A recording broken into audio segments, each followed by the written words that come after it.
Hello, everyone, and welcome to another episode of the Jens Heitland Show, where I interview experts from different fields to connect the dots of innovation and entrepreneurship. My name is Jens Heitland, and I am your host. Today's guest is the owner of Access to Quality, a specialist network organization. Access to Quality invents, designs, and prototypes breakthrough strategies, products, and services for a wide variety of industries. For clients such as IKEA, KLM, Air France, Corio, Randstad, and many, many more. Please welcome to the show, Roel Vandenberg. Hello, Roel. Welcome to the show. How are you doing? Hey, Jens. Long time no see. Good. And you? Yeah, also good. Thank you. Yeah, it's already like two or 3 years ago that we met last time in person. So it's really great to see you again, not just texting somewhere. No, that's true. A little bit older, a little bit bolder. Yeah, but both looking good. Of course. True. So before we go into innovation and a lot of other interesting topics, I would like to hear your story. Who are you? What is your story?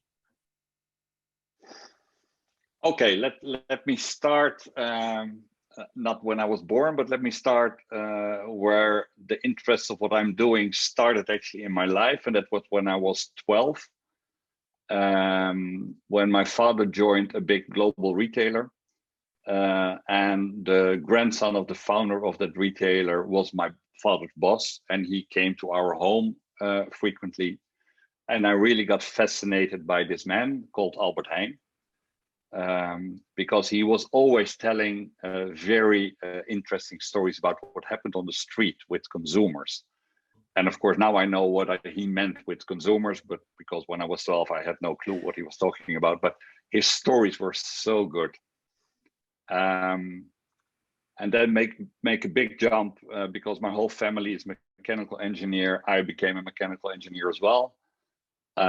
So my first job was actually working for Michelin in a big tire company in Germany, in Bad Kreuznach and in Karlsruhe, and after that in Clermont-Ferrand. But then I went and applied for a job at the company my father worked with, that big global retailer from Holland, and I got hired.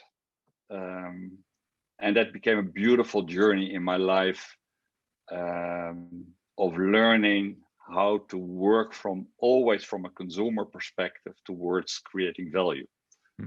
Because that's what food retail is all about all the time. And specifically when the family was still in charge of the company, that was really the mantra: think from, let's say, the end user, think from the consumer, and doing all kind of steps during, let's say, working for that company. I became responsible for business development of that company globally, started to travel all over the world, started to work all over the world. And that became my fascination, not because I have it from when I was born, but I learned it from that grandson of the founder. And when I decided, it's already now 20 years ago, to quit the firm, leaving my family behind, because it felt like the family I was leaving. I kept on doing actually the same work, but I started a network together with my best friend, Jacob Permer, who was, when we left that company, he was head of HR and I was head of business development. And we didn't dare to step out of that company alone, but we were the key to, let's say, the freedom together, because we felt a little bit secure. Okay, when we're the two of us, it's a little bit stronger than we're alone. And he kept on working, let's say, in HR, and I kept on working in business development. And actually, the two of us became the core of, let's say, the network we're running today, together with Ellen Zwiening. She joined 15 years ago, much younger than Jacob and I am. So we're in our 60s and she's in the 40s. And we are very happy to have a network of, what we would call friends we like to work with, from all kind of different disciplines. Everybody comes from a kind of industry. So nobody of us was born as a consultant or an advisor, but we all worked on the other side of the table. And we love to work together because we like to work together. and we know we can make the difference. And it's a kind of a breathing ecosystem, so we can work for 4 hours alone on a topic, but we can also work with 6 people for 3 years on a topic. And that's what we're doing for commercial, non-commercial, international, national companies today. And that's a lot of fun. So, and we are planning to do that for another at least 20 years.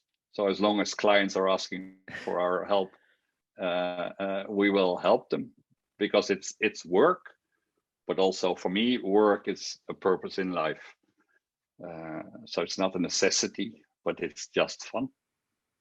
That's who I am, let's say, from a business perspective. Privately, I'm married.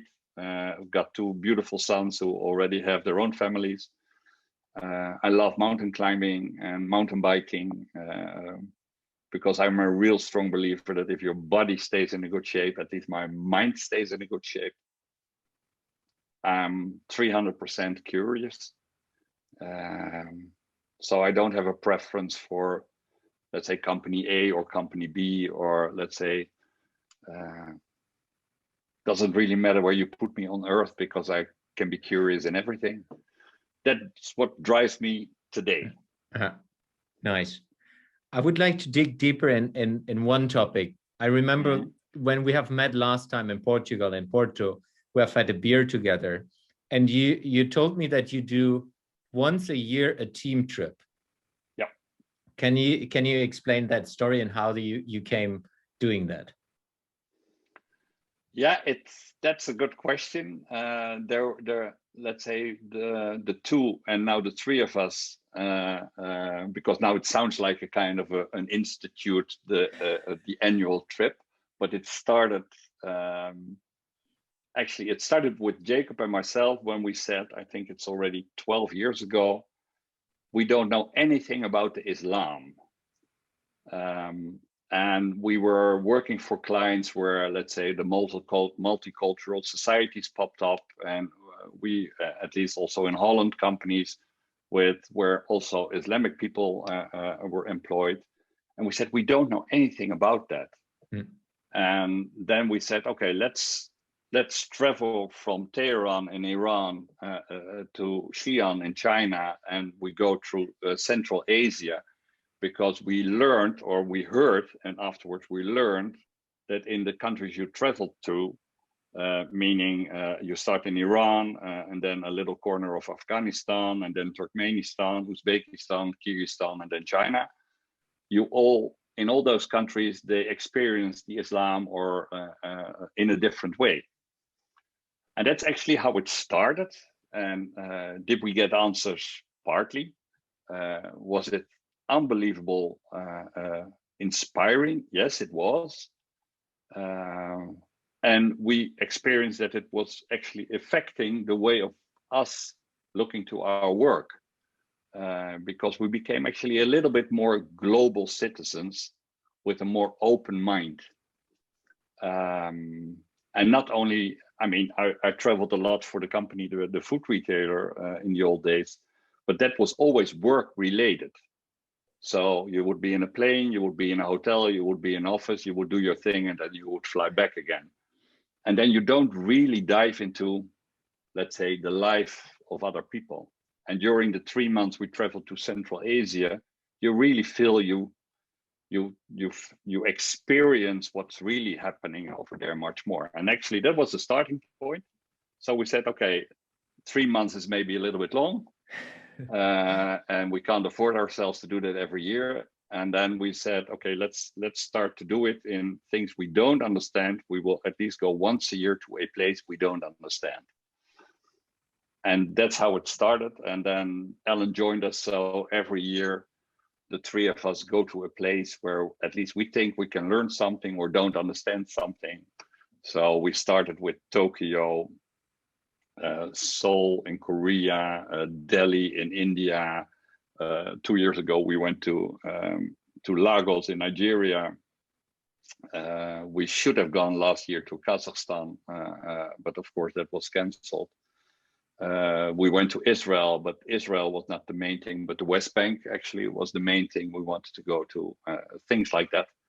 So it's a kind of satisfying our own curiosity on what the heck is going on there in the Palestinian-Israeli thing. Okay, then you can read about it, but you can also go there and talk to people. And that's how Jacob and myself, Ellen didn't join. 5 years ago, I think it's now, we traveled from the city where I live, just north of Amsterdam, to Cape Town in Africa. And we drove my car along the west coast of Africa through 17 countries. And then you start to understand, okay, this is Africa, which is the most amazing continent on earth, to be honest. We hardly look at, I know, but still, it's vibrating. It's and that's how we convinced Ellen to join us 3 years ago. Okay, you should come with us. And I will never forget that Ellen, her parents, said to me, "What the hell are you going to do with our daughter? You're bringing her to Nigeria." Yes, we did. So that's why we do it, and we will keep on doing that because it's really inspiring. Yeah. It's super great example for a lot of businesses as well, because coming from and working with a lot of businesses, it's always you look into the world, specifically if you're very successful, your view of the world is shrinking to your own world, and you kind of are in a bubble. So if you're not exposing yourself into different ways, seeing the world from different perspectives, you might lose out going forward. Specifically in the fast changing world we live in right now. Yeah, and that's a good point you're making, because if you, when I traveled for the global food retailer to the US or to Asia or to South America, everything was organized and planned, and you had a very specific task. So your lens was very narrow. But for example, when you go to Nigeria or you travel to Africa, nothing goes according to plan. But everything comes, let's say, everything goes fine in the end. So you have to be, it's less programmed, it's less predictable. And then you really start to know not only the world you are visiting, but you also start to know yourself a little bit better, time after time after time. So your mind stays much more flexible. Although I have to be very honest, Jens, I'm a mechanical engineer, so I'm a linear thinker. Things have to be programmed. And I have to tell you one little anecdote. When we traveled to Cape Town and we arrived in Cape Town after 3 months, there was a guy in Cape Town who helped us to ship back the car. And he asked us, okay, how was it? I mean, how was the trip? And he said, well, it was gorgeous. Well, did anything happen? I said, no. Did anything happen to the car? I said, no, nothing happened to the car. Although one time in a very touristic place in Namibia, we got stuck in the sand, and all the tourists were looking at us, laughing at us. But that was really the only thing that happened to us in those 3 months. And he said, but I looked at your car and everything is so well prepared. So we had 3 spare tires, we had 100 liters of water, we had 200 liters of gasoline. And he said, that's the only reason why nothing happened, because you thought everything so good through, you could cope with everything. But that means your mind is secured. And then, of course, you don't need it.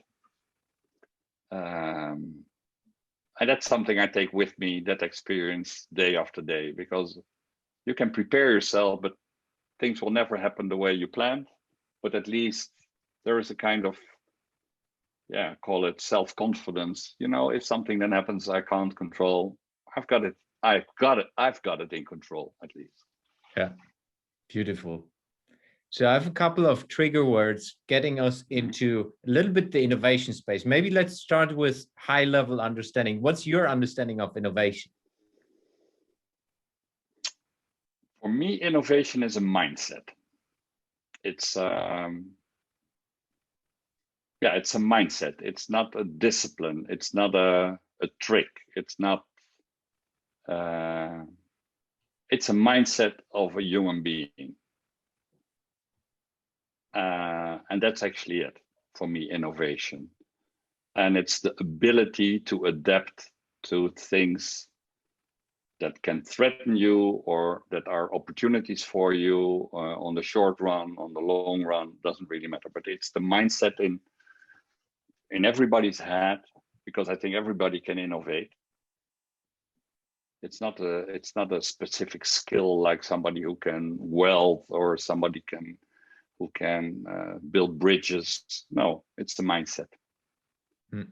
If we get into the corporate world, how do you see innovation happening or not happening? So what's happening in large corporations specifically? You have been working in different ones. You're frozen, Jens. Sorry. Okay, are you back? Sorry. Yeah, I'm back. You okay. Started with corporate. Yeah. So what is your perspective of innovation in corporates? So you have been working in different corporates yourself, and now, of course, over the last 20 years with clients who are in the corporate world. What's working with innovation? What's not working with innovation? There are a few dimensions there. First of all, it has to do with leadership. So if the leader of a corporate, the CEO or the board of a corporate,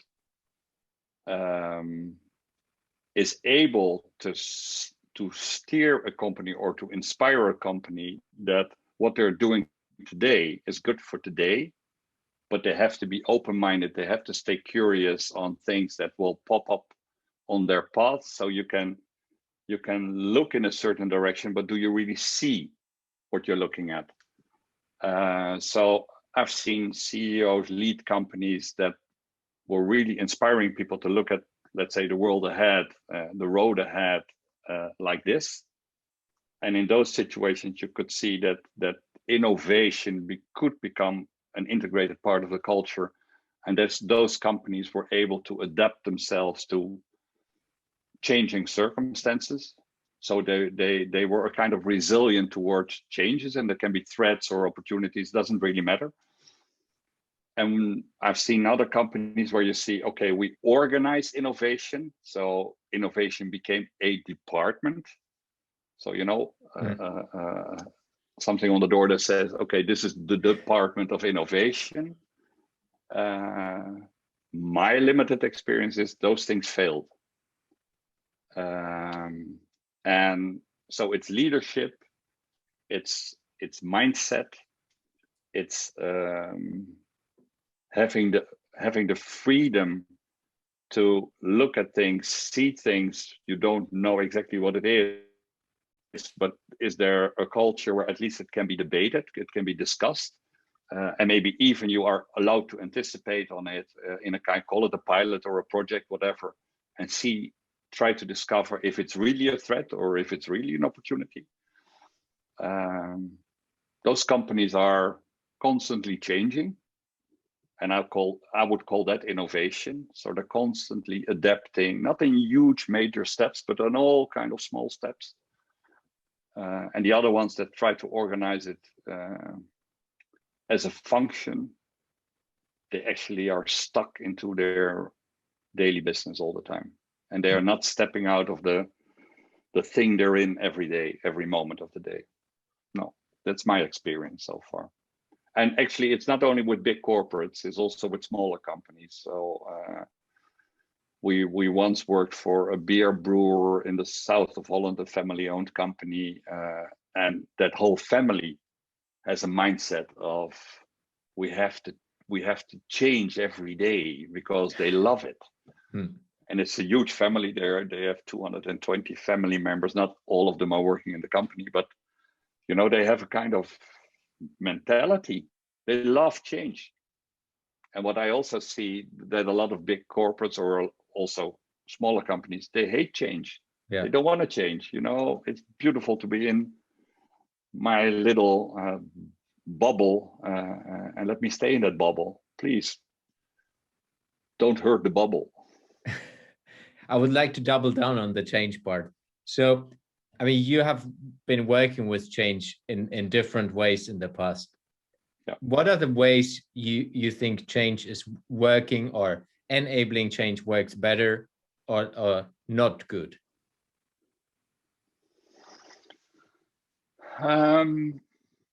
I think that let's say freedom, if freedom is enabled, and I don't mean freedom physically, but mentally is enabled,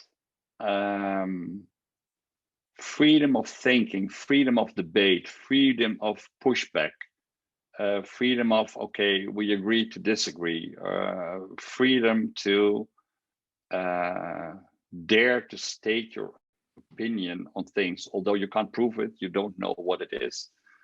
If that is challenged, then change is easy or relatively easy.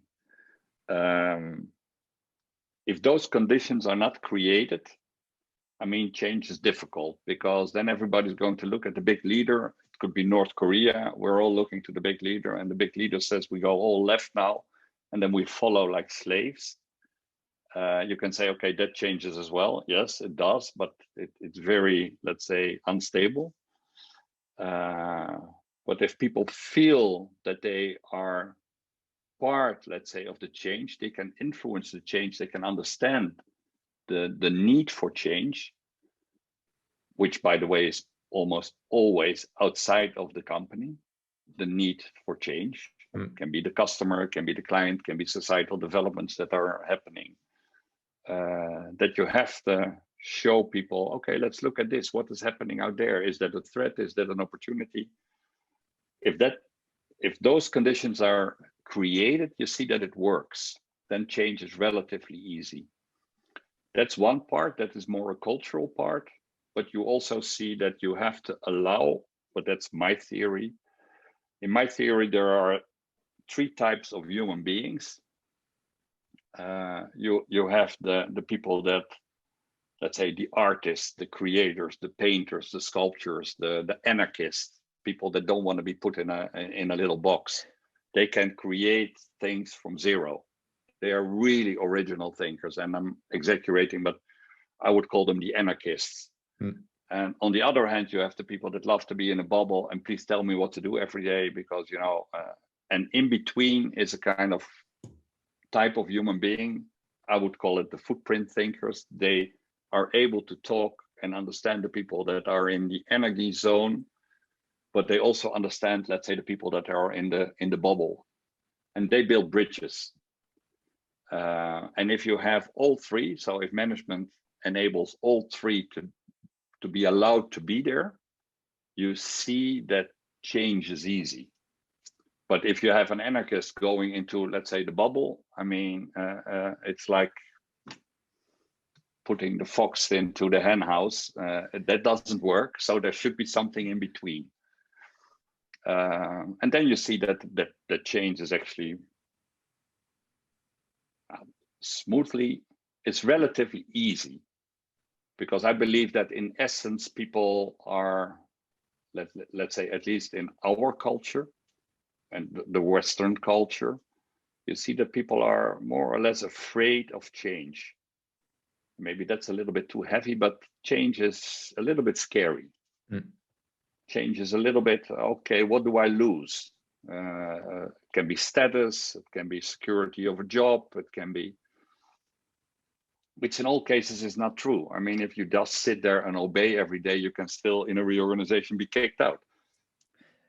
Happens also in big corporates all the time, actually. So if you're able to create that environment where it's stimulated, it's inspiring, you can not only talk hierarchical, but you can also talk horizontal. It's not your discipline is not allowed to talk to this discipline. No, it's keeping that open atmosphere. Then it works, and then you see that, for me, but that's my conclusion, those companies are resilient. Those companies are not afraid of a pandemic. Those companies are not afraid of, let's say, a financial crisis. Those companies are not afraid of technology, or they're not afraid of sustainability as a big iceberg coming, let's say, or topping up on the horizon. No, because they know, okay, let's face it, let's deal with it, and let's turn it into an opportunity. Yeah. It's a little bit one metaphor for me is I love climbing mountains, and there's something. I know what I can do. I know my skills. I know my level. I know my physical condition. I know what I can do. I know where my limits are, and I know the goal. But I can tell you one thing: it never goes as planned, because the weather changes very rapidly, or let's say you eat something wrong, or actually mentally you're not up to it. I tried to climb the Elbrus in Russia a few years ago with a friend of mine, and we were physically completely okay. Actually, the weather was perfectly okay, but we just didn't make it because our minds were not okay. So we had to stop 100 meters under, let's say, the top. But 2 years ago, I climbed with my youngest son the Aconcagua in South America, much higher. And actually, we did it not with one finger up our nose, but 7,000 meters is a little bit too ambitious for one finger up your nose. But then everything fits together. And that's how you deal with stuff. And our preparation, if we look back for the Aconcagua, was actually much better because we took care of all the dimensions. And for the Elbrus, we didn't. So I think all those circumstances have to be in place, and then you are resilient and you know what to do. Yeah. Love that story, because I have a similar one where when I prepared for my second long distance triathlon, the Ironman distance, I was physically in better shape, but mentally not. So my first Ironman was half an hour faster, and half an hour in 11 hours doesn't matter too much, but it's still, I was, from a physical perspective, I was way fitter. The gear was better. All that's, the weather was a bit warmer, but that doesn't matter. Less wind and all this. So normally it's like, should be a better time, but my mental state wasn't as good as before. And that was the difference. Yeah. And that's exactly what is all also when you talk innovation, or let's say the ability to be able to change and are not afraid of being or of change. Because there is actually the combination. Change is not a goal in itself. Innovation is not a goal in itself. Those are all meanings to an end. In the end, it's the ability to sustain. Can I stay? Can I survive? Is my business still there? Am I strong enough not only to look at it, let's say, the next step, but do I also have the ability to look 10, 20 years ahead? And of course, the next step is very easy, because you can look at it and see, okay, yeah, there's a bubble, or there's a little hole. And of course, it's much more vague to think about 20 years ahead, but still, you have to do it, because time is of essence if you want to change. Change overnight is difficult. I don't know how you trained for the Ironman, but I've seen my son doing an Ironman. Well, he trained the shit out of his body. Yeah, I can tell you. But it took some time to train. Yeah, it's not that you decide 4 weeks before an Ironman that you will do an Ironman, except you're extraordinary shape already, but it's not going to work. But most organizations are not capable of doing that as well. So if you can have time in your favor instead of as an enemy, I think that's why you have to work on that, call it physical condition, mental condition all the time, also as a company. Yeah. You should love change. 100%. That's like, before we recorded, I was telling that for me, it's like a long-term game. Everything I do is right now is a long-term investment, which a lot of people don't understand. But for me, it's just, it's a state of mind that everything I do right now will pay back. Maybe in 5 or 10 years, it doesn't matter, but it will pay back. Yeah. One way or the other. Yeah, because you don't know how. Exactly. But somewhere it will pay back. But is that not a kind of, I'm not religious. So for me, it's also getting everything out of life every day. And I want to get as old as possible, because, still, I think Jesus, life is so beautiful. So why should there be an end? At least that's what I'm thinking. 63. That's what I'm thinking today. When I was 40, I thought 63. You're retired. You're old. I mean, that's the next step. Let's say before, or it's the step before you die. Today, I think, my God, I mean, there's so many beautiful things out there. So you have to keep in shape of try to stay as long, resilient as possible. Yeah. And that's what I think companies should do. I agree. It's super important as well to keep the change going, just to keep the organism fit inside the business, and not. What I'm always saying is, companies, when they're very, very successful for a long time, they go into a protection mode, which is how can we protect what we have achieved as long as possible, rather than how can we use the opportunity to reinvent ourselves. Yeah, all the time. Yeah. And there is exactly, I love it what you say now, because that's something you see the moment, let's say, the CFO takes over, let's say, the position of the CEO in a company, not literally, but mentally, that protection mode starts. And then it's actually, then you see operational excellence becomes very important. So we have to, but that's lowering costs. That is making sure we get the more out of every dollar or euro we put into it. And then I think that's the beginning of the end. If you keep yourself in shape and you are daring to stay, and you dare to state Ironman number 16 or mountaintop number 12 or whatever, but there should be ambition. There should be the desire to change. Let's say that should be in the DNA. And I think that's the DNA of very healthy companies, because the moment it goes into the defense mode, you're lost in space. That's my conviction. Yeah. And then companies start to blame the whole world, and then they blame Corona, or they blame the government, or they blame whatever. It's always easier to blame others. If you would blame the temperature when you were doing the Ironman, or I was starting to blame the food during the expedition on the Aconcagua, I mean, no. Then you're lost. Yeah.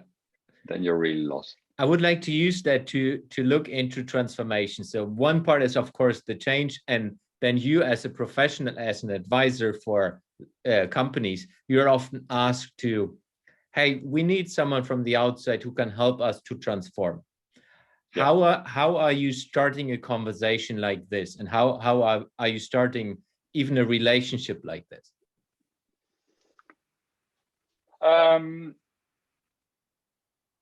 I think that there are multiple different reasons why people ask me or us to come for, let's say, the first conversation. And most of the times there is a kind of tangible question. And again, most of the times that's or a real threat or a huge opportunity, and they want a concrete answer on the short term. You know, this is the problem. Can you solve the problem? Or this is the opportunity. What should we do? And what we tried, or what we do, we don't try it because that's the way we work. We always start with, okay, we listen to you. We hear what you're saying, but we'd like to understand what you're saying. And raised in that food retail company where I learned from the grandson of the founder to start on the street. Always, you had to know what women behavior was, because 80% of the customers was female. So you had to understand female behavior, short-term, mid-term, long-term. And that's where we start from. We say, okay, let's look at society. And if you look at society, which things do you think will affect your business? So we don't even listen to we still listen, but we don't focus on the question anymore. Yeah. But we start really with a group of people. And of course, there's always a little bit of discussion, okay, who should be in the group from the client side? But we start to look at roughly 100 societal developments and say, okay, you can only pick in the end 5.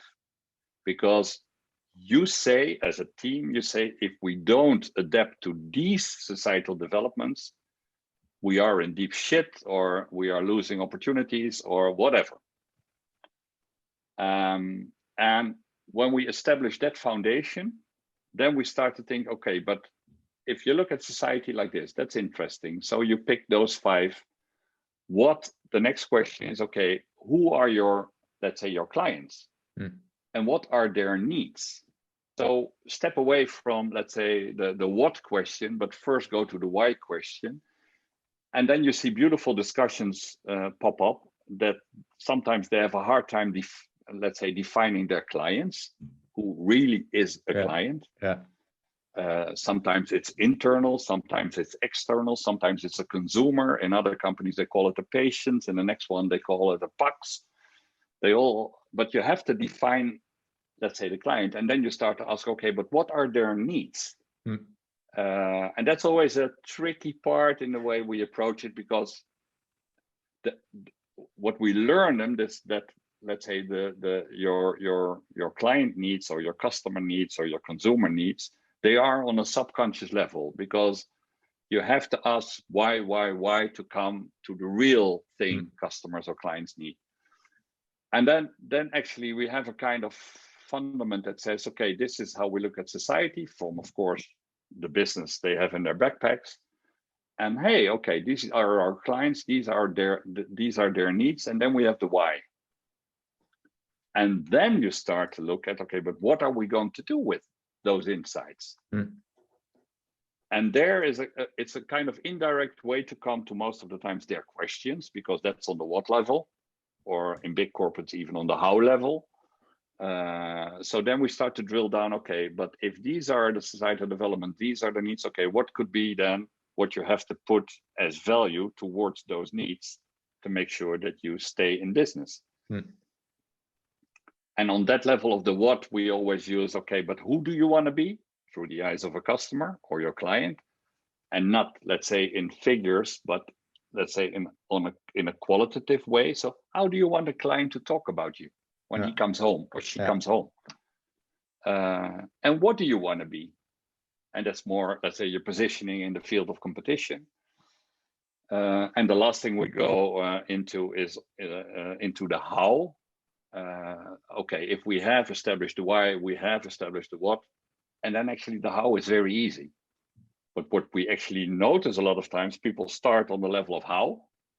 Sometimes they start on the level of what, but they hardly start on, let's say, the level of the why. And I think in the why, you can inspire them, trigger them, give them a kind of direction, and they do it to themselves because they pick. We challenge them. And if they really do stupid things, from our point of view, we will at least have a debate on it. But let's say the why is the direction. And in the why, it can be the threat or the opportunity. And with the why, you can also guide them a little bit more to look into the future. And, very simple things. And I never knew that it was, let's say, something I learned when I was working in the food retail. That if you look at food retail, with the margins they make, let's say the cash flow they have to control, they are really very close to, let's say, they're on top of adapting to societal developments. Otherwise, they're out of business. So if you understand food retail and you are, for example, in commercial real estate, which is very slow, let's say food retail is fast-moving consumer goods. Commercial real estate, I mean, if you put down a concrete floor, it's there for 25 years at least. So you can look into the future to look at food retail if you're in commercial real estate. And that's what we try to do. That's how we work. That's how we try to facilitate the transformation. But the transformation itself is a result. It's never the goal. Love that. The moment a client comes to you, we need to transform. Okay, but why? Yeah, we want to transform. Yeah, but again, why? And as I mentioned before, the grandson of the founder, when I was a trainee, when I was 25, he learned me a very important lesson. The why you change is always in the outside world. It's never, let's say, you who decides why. So the why, you have to be curious, unconditionally curious to the why in the outside world. Because what you all already said before, if you go into that bubble phase, what a lot of corporates, a lot of companies actually do, when they're successful, success is a horrible thing. Because first of all, people become greedy, doors are closed, windows are closed, curtains are closed. I mean, you want to stay in a beautiful, warm bubble. I mean, I'm so successful. That's the beginning of the end of a lot of companies, in my opinion. I think one thing I would like to highlight is that what you said is you facilitate that. So you're not going in and doing it for them. You're helping them to do it. I think that's a specific differentiator, at least from what I remember when we worked together a couple of years back. That's like you have the big consultants who are coming in, they're bringing 20 people and they kind of do it for you and then they're leaving. But you do this in a specific different way. Could you explain that a little bit? Yeah, I think we do it different because we don't think that we are capable of coming up with the right answers. But it's a combination of two things. Because we have all, let's say, our legacy of all the people in our network is from all kind of different parts of industries. So we have been sitting on the client side. We have been wrestling when we were sitting on that other side. We have made big mistakes. We had big successes. So we are a little bit the same as the client. And that's why we always say we're not doing it for you, but we're going to do it with you. Yeah. But that's one thing. On the other hand, we're not just a facilitator who has a kind of, methodology and I facilitate, let's say, the methodology. No, because there we're too stubborn. That's what we also say to clients when we come into a company. Listen, we also have an opinion. But of course, you know much more about, let's say, healthcare or airline or retail or food production or commercial real estate than we do. We will never be the experts that really have commercial real estate or food production in our DNA, but we have an opinion on stuff. And it's the combination of also the client experiencing you or us as people that sit beside them. That is appreciated a lot of times, that we will never behave like, let's say, the traditional consultants, where most of the traditional consultants, they are used, and maybe I'm doing them short now, but they're used as an excuse to facilitate things other people already decided upon. That's not how we would like to work. So we facilitate, we stimulate, we inspire, we push back, we debate. So somebody in the network said we are not consultants, but we are insultants. And that's how, it's a little bit a nasty word. So we're not really insulting them, but we're trying to work side by side. We feel that we're part of them. But we have a broader scope. We have a lot of other experiences. So we also connect clients to one another afterwards. Because I think that's how we are. And that's who we are. So you can learn in the food production industry. We have a big client in the food production industry who learned a lot from the commercial real estate world. And we had an airline as a client who helped us to solve a problem in the cultural industry, or even with a governmental organization. So, that cross-connecting disciplines makes it fun for the client. It makes it fun for us. And you always push yourselves across limits where in the beginning you thought we're not going to cross those limits. No. So that's what we try to do. Yeah. And is it a standard methodology? To be honest, no, it's not. Is it an academical model we're using? No, it's not. Is it a kind of business development? Yeah, in the end, I think we would call it business development, because it's like raising a child. It's never, I mean, my children are 37 and 34 now, but you still are their dad. So you're still asked for, they still ask you difficult questions, different than when they were 12. Yeah. Or 16, when they were brought home drunk, or using drugs, or now it's about mortgages and things like that. But on the other hand, they teach me, Dad, why are you not in cryptos yet? So okay, that's maybe the wrong example specifically at this moment in time, but that's how you. We always say, actually, or clients say it about us. We love to have you in. Our paths walk, let's say, side by side for a while, and we will never stay because we have a contract. No, because we're very honest, we hardly work with contracts. As Alan always says, we will only be there as long as we add value. Yeah. So if the added value stops this afternoon at 4 o'clock, we will leave. Because, and that is a very nice way of working together with companies. So they say, no, you accelerate stuff in our thinking. You give us a kind of perspective. The truth is they create their own perspective. But it's nice to discover it together. Yeah. Beautiful. That's how we work. I think it's really good example, and I wrote a lot of topics for myself as well. So I will be borrowing a couple of things from your ideas as well. Thank you for that. Open source. So getting to the last part of the podcast, where I'm asking a couple of rapid fire questions.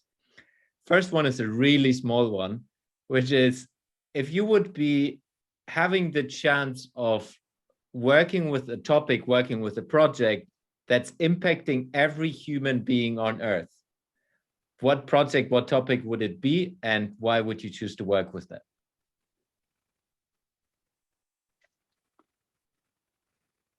For me, it would be the topic of food, healthy food, because I think everybody deserves healthy food or trustworthy food. And I think, or maybe the bigger umbrella is, and I know it's a container phrase, but it's a kind of sustainability. I really believe, and one of the guys in the network doesn't talk about sustainability anymore, but he says the ability to sustain as a human being. So, and it doesn't matter if it's food or living environment or housing, but I really, that's something that really sometimes freaks me out, because we're killing this earth. We're using too much of everything, and I'm part of that as well. But if I could work on a topic that would, let's say, really nail that topic and could impact everybody's life on earth, I would give 24 hours a day for that topic to see how we can solve that. Great. Next question. Where will you be in a year from now? And you can answer that from a personal perspective and or business. We'll still be working, because work is not a necessity for me, but it's purpose in life. Because for me, the part of life is work, because it's creating value. So for sure, I will be working. I will hopefully, because I have no clue for whom we will be working, let's say a year from now, but for sure it will be fascinating challenges of small or big companies. And it doesn't really matter for me if it's commercial or non-commercial or international or national. So that's on one thing. On the private side, I hope that, let's say, we will be able to do our next, let's say, inspiration trip again to a place on Earth, or we already did it. And we got answers from a place on Earth of things we didn't understand.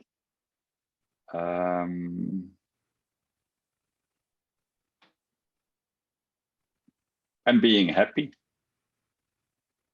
I mean, and maybe even working with you together on something after open. so many years. No, but that's for me. I'm really satisfied with what we talked before about the step I made 20 years ago to become independent, and that's really for me the ultimate state of independency, and I enjoy that every day. Yeah. So next year doesn't have to be a major shift. So I think, and it will happen. Like if we would talk a year from now, that will happen. We could look back and okay, what was it? But it's going to happen anyhow. It would be nice to exchange what it was then. Let's put it into the calendar. For sure. So last question is, how do you keep yourself informed and up to date on different topics that interest you? That's a good question. I think it's quite, maybe it's very simple. I'm surrounded by beautiful people in the network and outside of the network that are a kind of source of inspiration, of content that is coming on my path, at least for free, which I love to eat, read, digest, discuss about. But an important thing is that to form an opinion on certain things. So, but it's also a matter of reading stuff. It's a matter of looking at documentaries, reading old-fashioned newspapers. What I said, traveling, and travel then with a purpose, and not to lay on the beach, let's say on an island, but really dive into stuff. And also by working, because don't forget, the moment you work for a client, I mean, you also learn an incredible lot. Yeah. And specifically if you are in diverse, let's say, industries. So 10 years ago, I had no clue what commercial real estate was or healthcare. But when you start to work for a university hospital and you are working on their challenges, you start to learn a lot about healthcare. Or we developed a high school concept called the Dream School a long time ago. But I'm not an expert in education at all. But then talking to young people between 12 and 16 and their view on Earth and their desire to be in charge of their future and their learning process. So it's working, it's reading, it's debating, it's talking to you, it's talking to my grandchildren, because it's not only let's say high-end stuff, but it's also very easy. It's in front of you. It's there. If you look at how children act today, how children learn. If I see my 2-year-old grandson, how he works with, let's say, an iPad, or when I was 2, I was playing in the sandbox and having a miniature car. But if you look at little kids, if I look at the youngest grandchild is a beautiful girl of 1, but how she acts with media, with technology, you really think, oh my God.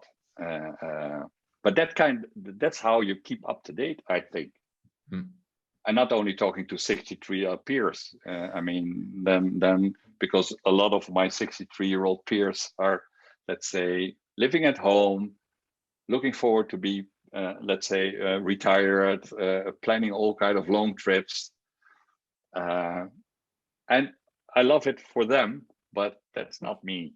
So just be a sponge. Talk to people, read things, experience things. That's how I keep in shape. And again, what I said, you have to keep in shape with your body, because I'm a strong believer, body and mind if the body sucks, the mind also implodes probably. But that's my worry. I agree. So last part is, where can people find you? How can people reach out to you? We have a horrible website with only 2 pages. Let's say it's how people find me until today is word to mouth and mouth to mouth, because LinkedIn sucks. If you look at my LinkedIn profile, don't go there because I have no clue how to maintain it, and I'm not maintaining it. The website sucks. So it's most of the times it's just telephone and email, and be recommended by somebody else. Yeah. So if they really need to, they have to reach out to you to say. That's fine. Absolutely. How the heck do I get to him if they want to get in touch with me? That's no problem. So for everyone who would like to get connected to Roel, please contact me. And everyone who is listening to this podcast in an audio form or video form, you know how to reach out to me. Roel, thank you very much for your time. It was a pleasure talking to you and having you on my show. Thank you very much. You're more than welcome. It was very nice seeing you after 2.5 years again. Thank you.